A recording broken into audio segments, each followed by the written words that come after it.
Hey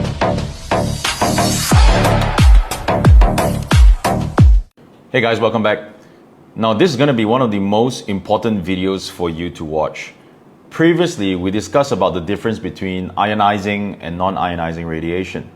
Now, we're actually going to talk about the potential health impacts from long-term exposure to non-ionizing radiation and why all of us should be concerned about it and what are the health experts saying. Now, we're going to look at an EMF health survey that was actually done in 2019 by a PhD holder at Haltman.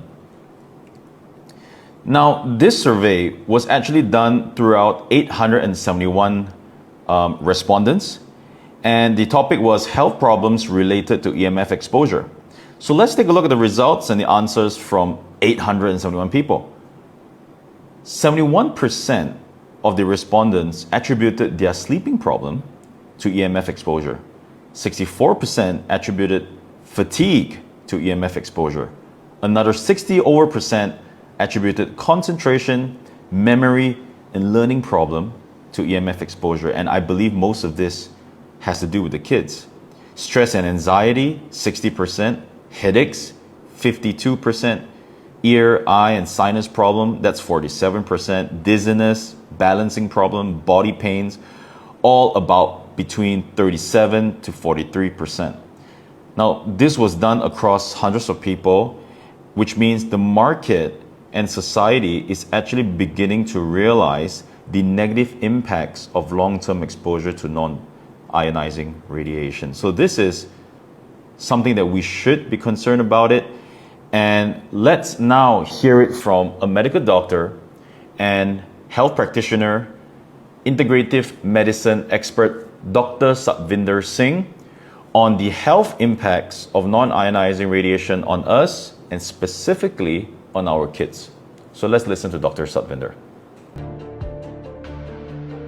The children's brain, like the hypothalamus, it tends to absorb 1.5 to 2 times more electromagnetic fields than an adult. But if you look at the child's bone marrow, it absorbs an amazing 10 times more electromagnetic radiation than an adult.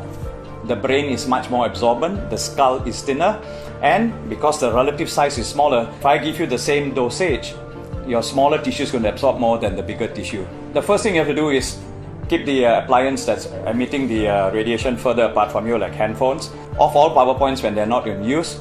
Number 3, you could use electromagnetic field harmonizers, which will balance out the radiation side effects from the appliance. Now, I hope you enjoyed that video because Dr. Satvinder himself walks the talk. He himself is a proud owner of 2 units of the MGuard in his own home and in his clinic. And he is a serious advocate for health and wellness. So ladies and gentlemen, non-ionizing radiation from our devices is not something we can avoid completely, 100%. But there are steps that we can take, advices we can actually take from people like Dr. Sat to reduce the exposure and energy levels in our environment. And lastly, if you have the MGuard in your home and places you spend most time with, these are actually proactive steps that we can take and share it with our friends and family to actually bring our health and wellness to the next level. So if you like this video, share, like, and comment, and I hope you got value, and I hope to see you in the next one.